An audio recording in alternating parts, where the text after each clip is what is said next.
Oke, bismillah. Assalamualaikum warahmatullahi wabarakatuh. Bismillahirrahmanirrahim. Alhamdulillahirabbil alamin. Wa bihi nasta'inu ala umurid dunya waddin. Allahumma sholli wa sallim wa barik ala habibina wa syafi'ina Sayyidina wa maulana Muhammadin wa ala alihi wa ashabihi wa man tabi'ahum bi ihsanin ila yaumiddin. Bismillah, kita lanjutkan ngaji filsafat kita. Malam ini kita bertemu manusia alternatif bagian akhir. Malam ini kita ketemu Raden Mas Panji Sosrokartono. Oke, kita mulai ngaji filsafat kita. Cuma saya ingatkan lagi, sering saya ingatkan, yang pertama, ngaji filsafat ini baik menurut kita. Harus ingat ini baik menurut kita. Mungkin ada orang yang tidak suka karena mungkin tipe dan stylenya beda. Kemudian seandainya toh ngaji ini memang baik, ketika kita jalankan, tidak jaminan kebaikannya utuh. Karena mungkin kita ada pamrih-pamrih, kita ada tujuan-tujuan yang tidak cocok sama nilai kebaikan yang dibawanya. Jadi jegalan kedua, kalian ngaji ini ikhlas apa punya pamrih. Kalau pamrihnya tidak cocok, amal perbuatan yang semula baik, hasilnya juga kebalikannya, bisa jadi jelek. Seandainya kalian sudah, Pak, saya tahu ngaji itu baik dan saya ikhlas ngajinya, masih ada jegalan yang ketiga, tidak mesti diterima sama Allah. Jadi masih bisa ditolak. Entah karena apa, wong Allah itu yang punya hak prerogatif atas segalanya. Jadi bisa jadi nanti kita sudah baik, sudah ikhlas, mungkin entah karena apa ternyata tidak diterima. Kan banyak cerita-cerita begitu. Sudah ulama, sudah wali, mungkin hanya karena salah kecil terus menyebabkan Allah murka. Maka pesan dalam banyak kitab sufi adalah jangan bersandar pada amal. Sandaranmu tetap harus pada Allah. Dan malam ini kita ketemu orang yang punya sandaran sangat kuat, yang punya keteguhan prinsip yang luar biasa. Beliau Raden Mas Panji Sosrokartono.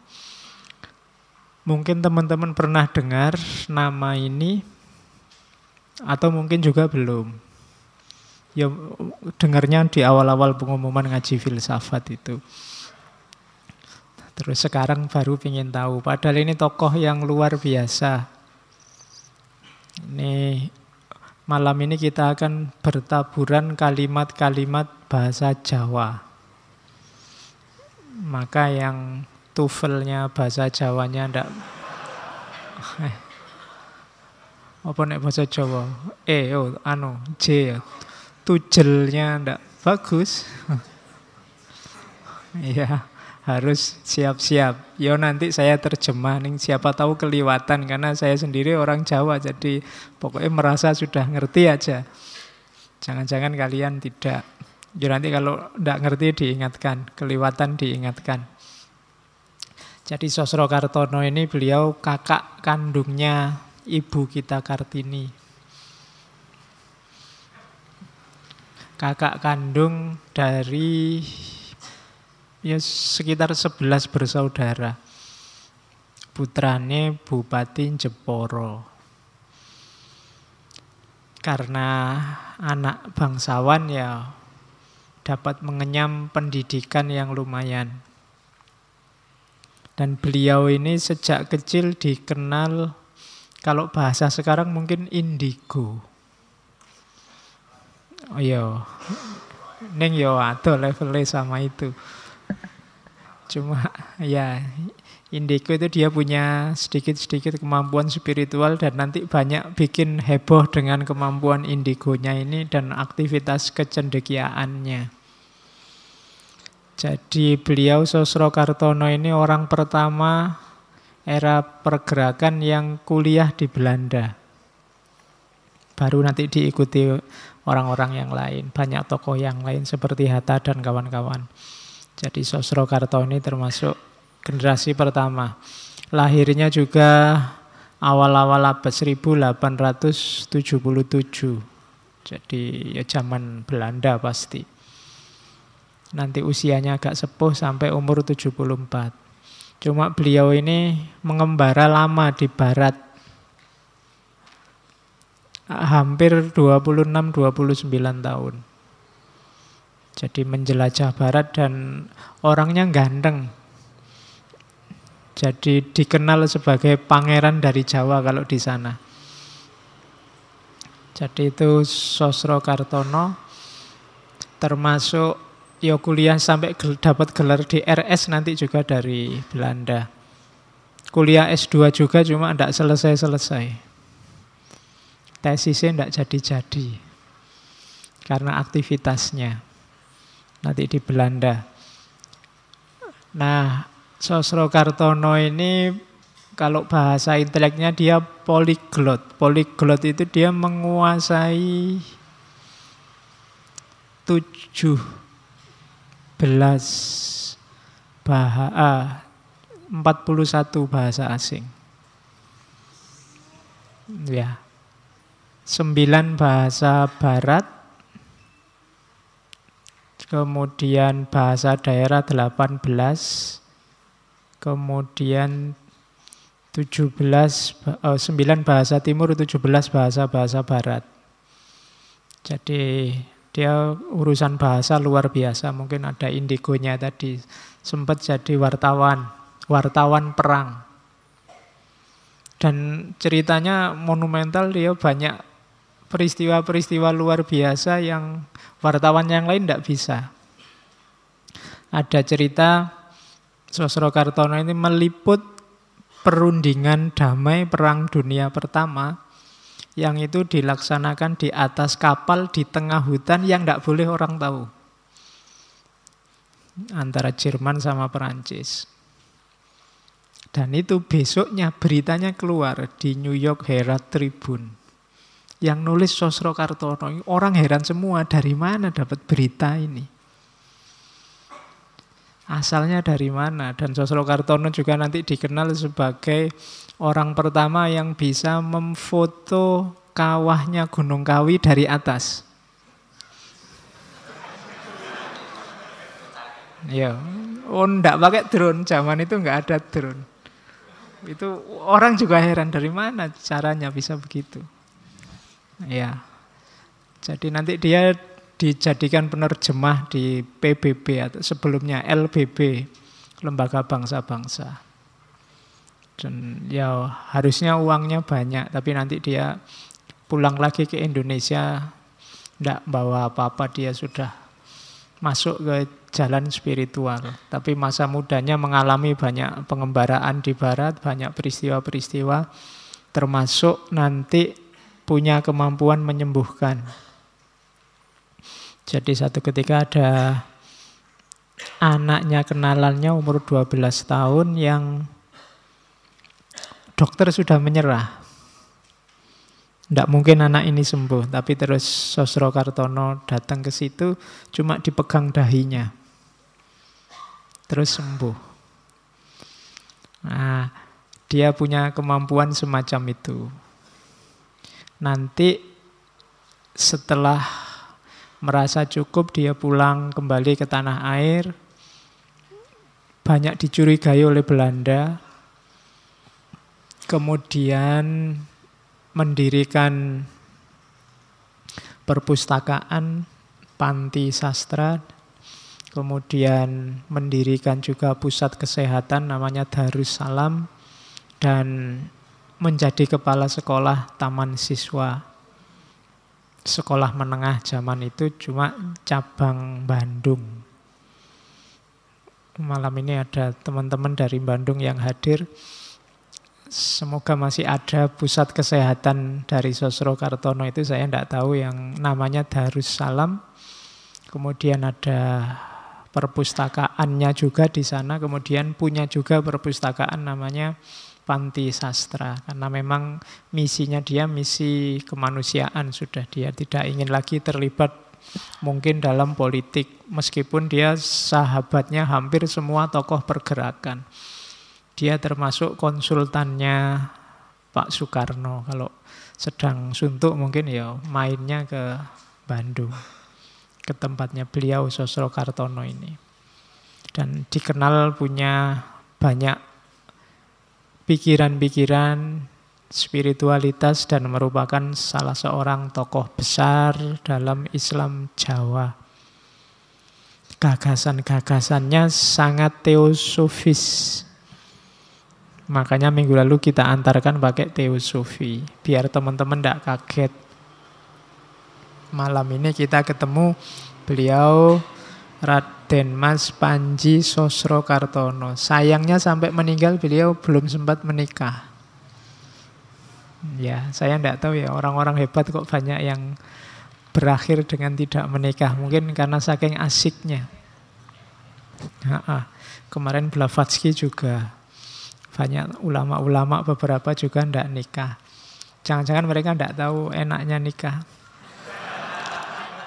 Atau jangan-jangan kalau nikah tidak akan jadi sebesar ini, mungkin. Oke, salah satulah di antara kalian meneliti nanti hubungan pernikahan dan intelektualitas. Oke, nanti banyak cerita-cerita tentang beliau, cuma ya kita tidak fokus ke situ, kita fokus ke gagasan-gagasan yang dibawa. Ada banyak istilah nanti yang mungkin akrab di telinga kita, mungkin kita baru tahu, oh itu dari beliau toh. Khususnya bagi teman-teman yang Jawa. Oke, bismillah, kita mulai ya, mulai ngaji filsafatnya. Tadi pengantarnya. Nama yang dipakai oleh Sosro Kartono banyak, antara lain ini Mandor Klungsu.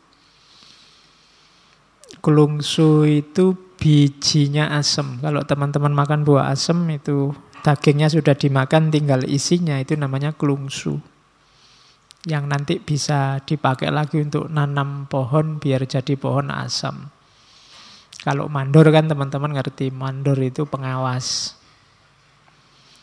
Mandor klungsu berarti pengawasnya klungsu. Ini kelihatan unik, agak piye ya di telinga, masa pakai gelar kok mandor klungsu. Ya, pengawasnya bijinya asam. Yang pertama klungsunya. Klungsu itu kan nanti cikal bakal pohon asam.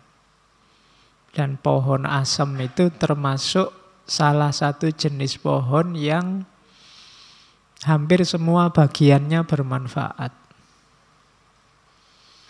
Daunnya, buahnya, kayunya, bahkan kehadirannya pohon itu, kalau zaman dulu kan ditaruh di pinggir-pinggir jalan besar itu. Saya tidak tahu, sekarang jarang ya. Di tempat saya dulu ya pohon pinggir jalan itu ya pohon asem.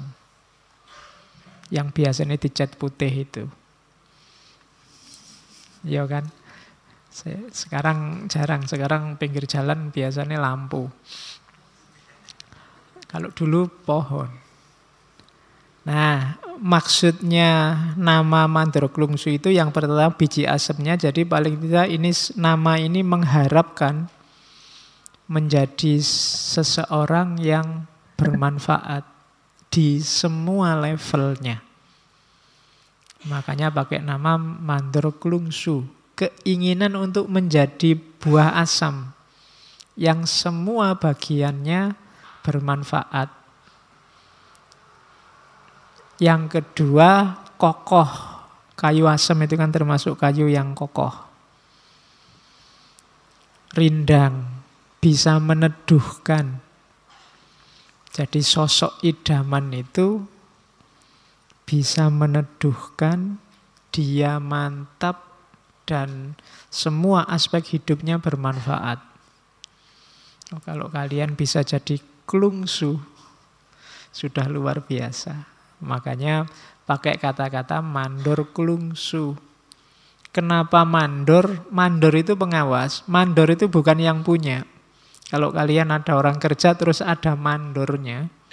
Mandor ini kan orang yang ngawasi orang kerja tapi dia bukan yang punya. Dia aktif tapi dia bukan pemilik. Jadi pakai istilah mandor untuk menunjukkan bahwa seandainya tadi aku kayak pohon klungsu, ya mantep, ya meneduhi orang, juga bermanfaat. Semua yang dilakukan ini bukan aku sebenarnya. Ini aku cuma menjalankan. Perintahnya juragan. Karena apa? Karena aku cuma mandor. Jadi bukan aku sendiri yang punya inisiatif untuk meneduhkan, aku sendiri yang bermanfaat buat yang lain, tapi aku ini cuma menjalani hidup, menjalani aktivitas sesuai keinginannya majikan. Karena kalau nggak cocok, aku bisa dipecat sama majikanku, nggak jadi mandor lagi. Makanya pakai istilah mandor klungsu.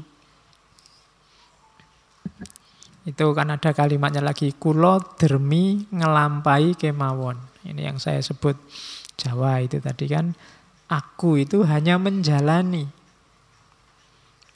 Kalian ngaji ini jangan merasa bangga. Kalian cuma menjalani kebaikan, menjalankan. Bukan kalian yang mengarahkan, bukan kalian yang menentukan. Kalian cuma menjalankan. Kulo sak dermi ngelampai. Saya hanya menjalankan. Tidak punya andil apa-apa. Yang merumuskan sana, yang merentah sana, segalanya lengkap baru saya jalani. Fasilitas semua yang menyediakan sana. Kalian bisa ngaji kan semua fasilitas dari sana. Ya meskipun kopi sama tehnya dari takmir. Kalau dirunut-runut kan nanti kembalinya ke sana semua. Jadi kita itu cuma menjalankan, tidak usah gaya. Setinggi-tinggi levelmu hanya nyampeknya di mandor. Mandor itu ya lumayan, dia pengawas, tapi dia juga buruh sebenarnya. Hanya saja fungsinya lebih tinggi. Ya karena tadi dia manfaat, bisa meneduhkan dan mantep. Jadi dalam hidup kita, semua kebaikan yang kalian lakukan itu sifatnya hanya ngelakoni, menjalani, bukan menguasai. Oke, nah tugasnya apa sebagai mandor? Namung madosi barang ingkang sae. Sedaya kula sumanggaaken dhateng Gusti. Hanya mencari yang baik, kemudian dipersembahkan pada Tuhan. Apapun yang kalian lakukan, pakai rumus ini. Tanyakan yang baik bagaimana menurut Allah. Dan persembahkan itu untuk Allah. Persembahkan itu tunjukkan, ini loh ya Allah yang bisa aku lakukan yang baik sejauh yang aku mampu. Jadi, semua yang kita lakukan, cari aspek terbaiknya, jalankan di aspek terbaik itu, kemudian persembahkan untuk Allah. Tidak usah ditarget yang lain selain itu, yaitu yang tadi di awal saya sebut ikhlas. Jadi caranya begitu, itu maksudnya mandor klungsu. Misalnya minum. Kira-kira minum yang paling baik bagaimana? Oh, bismillah dulu. Pakai tangan kanan, itu yang saya tahu loh ya. Minum yang rumus terbaik menurut saya itu. Terus baru diminum. Oh belum, dibuka dulu tutupnya. Iya, tidak dibuka tidak bisa minum. Bismillahirrohmanirrohim, pakai tangan kanan baru minum.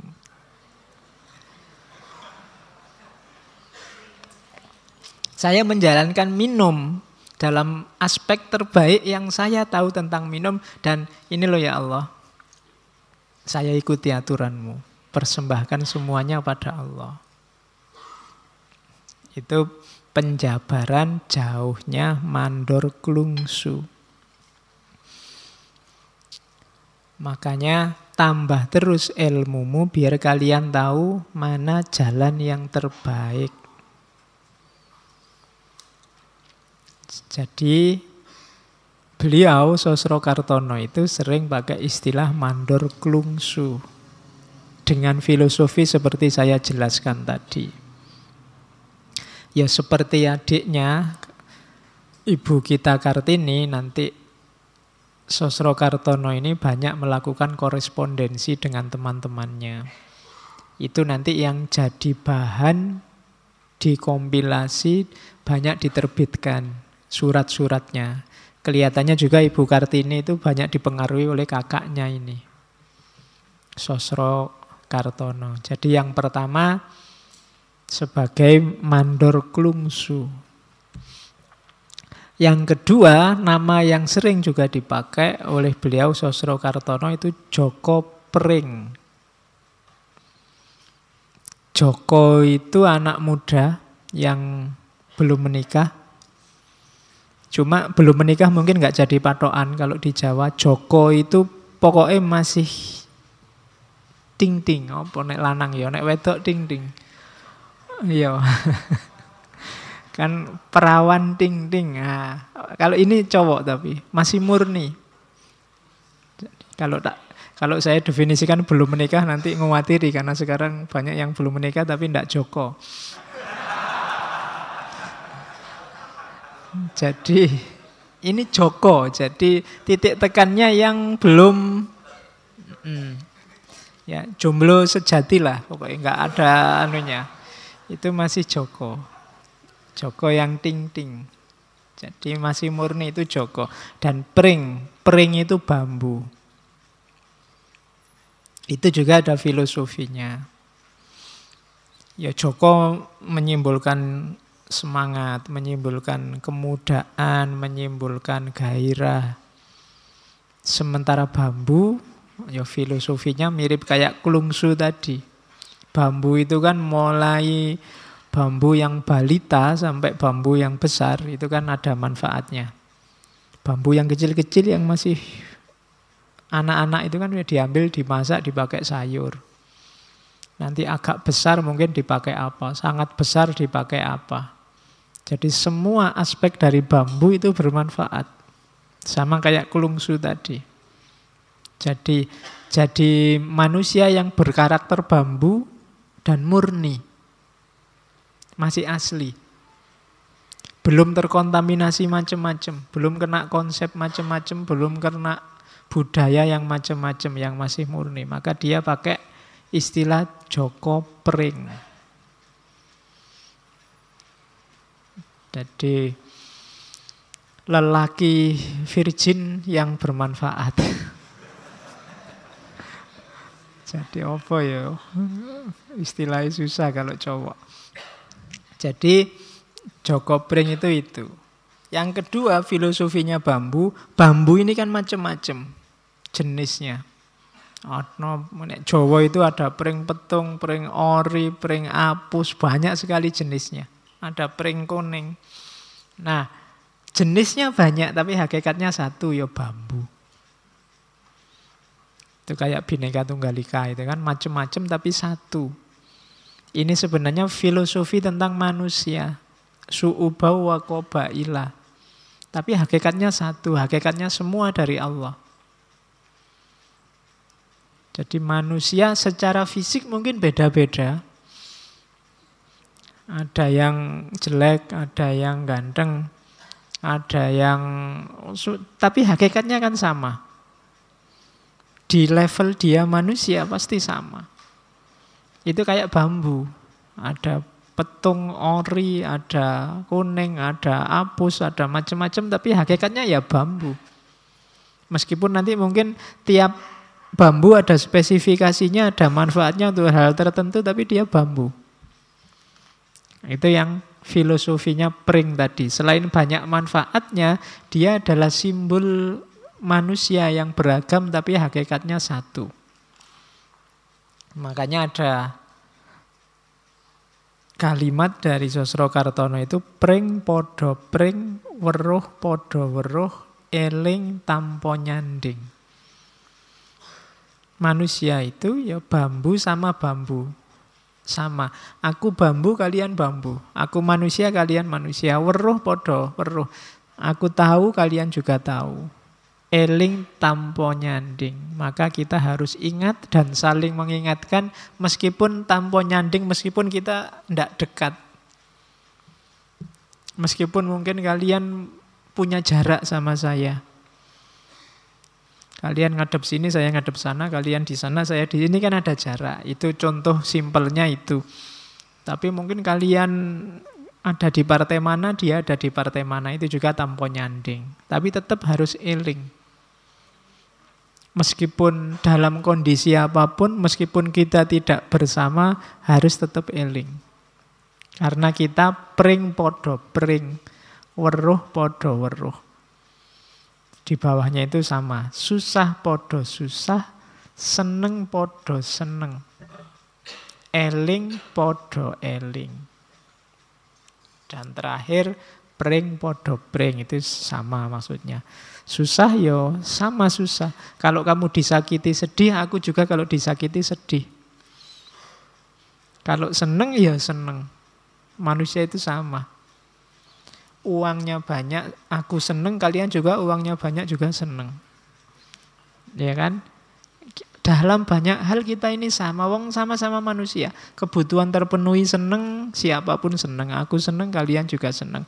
Kalau hal yang aku susahkan, kalian kalau ngalami hal yang sama, insya Allah juga sama-sama susah. Susah podo susah, seneng podo seneng, maka kita harusnya eling podo eling. Sama-sama ingat. Dan hakikatnya memang kita pring podo pring. Kita ini manusia. Maka beliau Sosrokartono pakai nickname, nama panggilan Joko Pring. Nah, kalian kalau jadi penulis boleh pakai nama panggilan apalah, nyari-nyari apalah gitu. Ya, kan kayak judulnya koran-koran itu loh kan gitu. Kedaulatan Rakyat, Suara Rakyat, itu kan sebenarnya nama panggilan aja. Filosofinya yang dibalik itu kan yang penting. Kalian mungkin pakai nama apalah. Gagang mikrofon misalnya. Lo tinggal diatur filosofinya apa gitu. Ya, kan ada, saya masih ingat dulu Ustadz saya kalau ada orang, kamu itu nuwakal, disuruh apa-apa ndak bisa, bilangnya kamu itu kayak Quran sobek. Quran sobek itu mau diinjak-injak dibuang kok Quran. Tapi dibaca ndak bisa, wong sobek. Jadi menghadapi orang yang susah itu kan gitu. Mau dicuekin aja sudah, dimusuhin aja dianu, ndak bisa wong yo. Masih saudara, masih teman, masih sahabat. Tapi dimanfaatkan ndak bisa, tiap hari bikin sumpek. Jadi ada tipe orang yang levelnya kayak Quran sobek. Dia apa-apain nggak bisa. Nah, yang enak dibakar. Loh ya katanya begitu, kalau ada Quran sobek dibakar saja. Jadi kalau kamu punya teman kayak Quran suwek ya diobong wae. Oke. Dikerjain ndak bisa, bikin susah tiap hari, dimanfaatkan juga ndak bisa. Oke. Nah, itu Joko Pring, nama panggilan. Terus yang pertama jelas beliau Sosrokartono itu yang jadi sandaran ingin beliau tegaskan sebagai identitas adalah kejawaannya. Itu yang Paragraf kedua yang pendek itu, ingkang tansah kula mantepi agami kula lan kejawen kula. Inggih bab kalih punika ingkang kula luhuraken. Yang selalu saya pegangi dengan mantap itu agama saya dan kejawaan saya. Identitas spiritual dan identitas budayanya.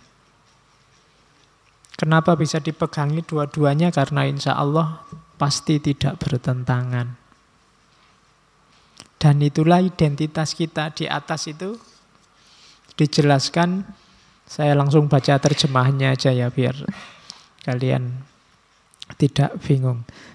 Sebarkan benih persaudaraan dan benih keutamaan Jawa, termasuk sampai ke luar negeri, ke luar negara. Kalian yang Jawa atau yang dari etnis manapun, pegangi identitasmu. Meskipun sampai keluar. Saya, katanya Sosrokartono, mendatangi para raja tetap mengenakan baju takwa lurik. Ya, baju kayak orang Jawa yang aslinya kerah-kerah Cina itu, baju takwa yang lurik. Dia kemana-mana termasuk ketemu raja pakai itu. Tidak mentang-mentang ketemu raja, rajanya dari Eropa, ya terus harusnya pakai jas atau pakai apa. Tidak. Ya identitasnya aja. Jadi pakai baju takwa lurik dengan tenunan sinjang dan tidak malu meluhurkan pusaka dan wasiat warisan Jawa. Karena itu identitas kita. Malah hal itu membuat saya tampak mewah. Jadi elit. Kalau nggak percaya besok kamu ngaji pakai belangkon, pakai surjan. Nanti kan banyak yang moto. Iya, kalian jadi elit, jadi mewah. Nggak apa-apa. Nanti kalau banyak yang begitu, akan jadi biasa.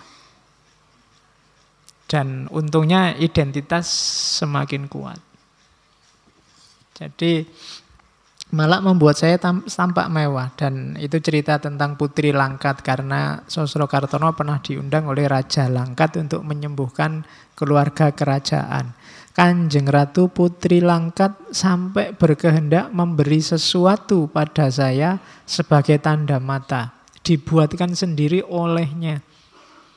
Mengambil contoh dari pakaian takwa.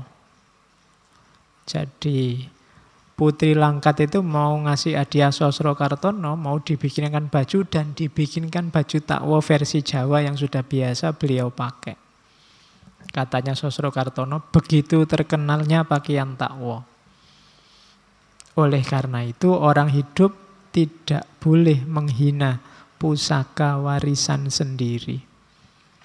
Mila tiyang gesang menika mboten kenging ngina pusaka wasiatipun piyambak.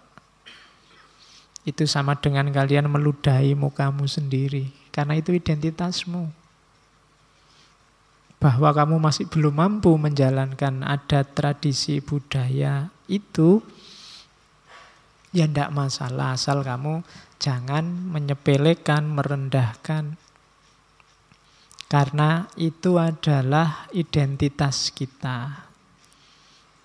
Dan Sosrokartono bilang, ya itu dua itu saja yang saya ingat-ingat jadi identitas. Yang pertama agama dan yang kedua kejawaan.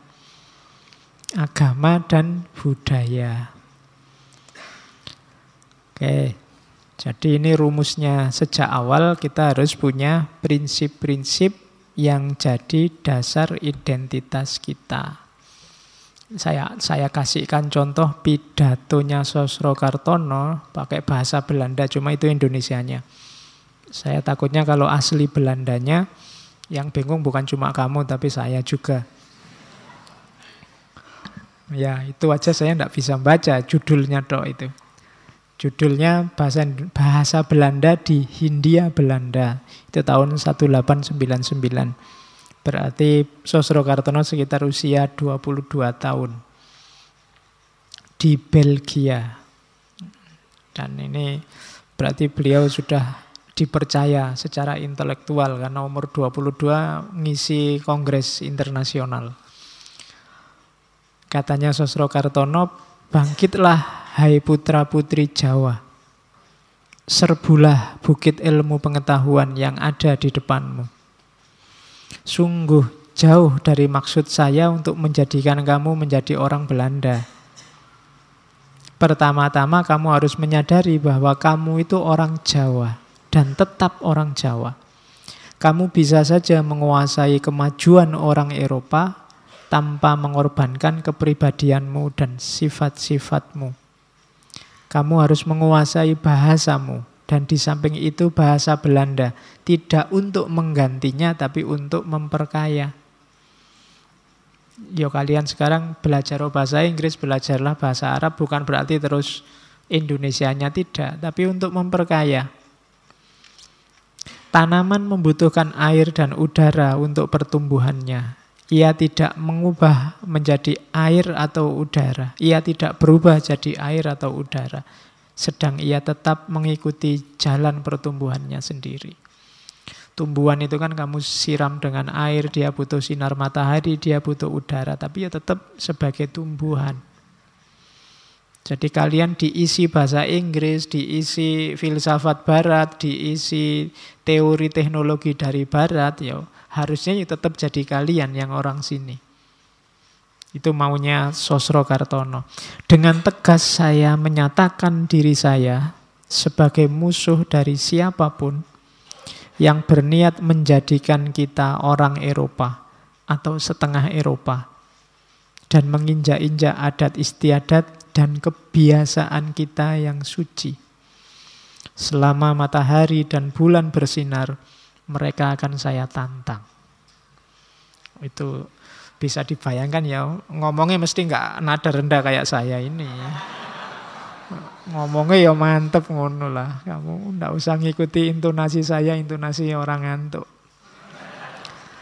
Jadi intinya iyalah harus beliau menguasai 41 bahasa, dia bisa populer di barat, dia mengobati orang di barat tapi tidak kehilangan identitasnya sebagai seorang Jawa. Mungkin agak beda dengan kita ya. Kita kan biasanya ngerti apa-apa sidik terus gaya.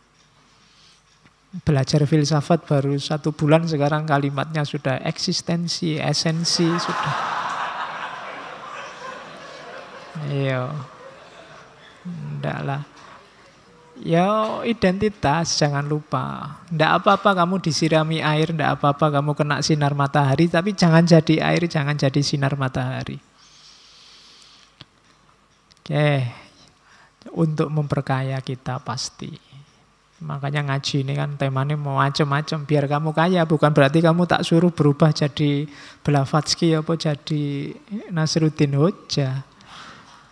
Tapi kamu punya banyak referensi sekarang gitu loh. Kamu sekarang kaya, ya tetap jadi orang Jawa. Oke. Jadi itu yang pertama, tegaskan identitas.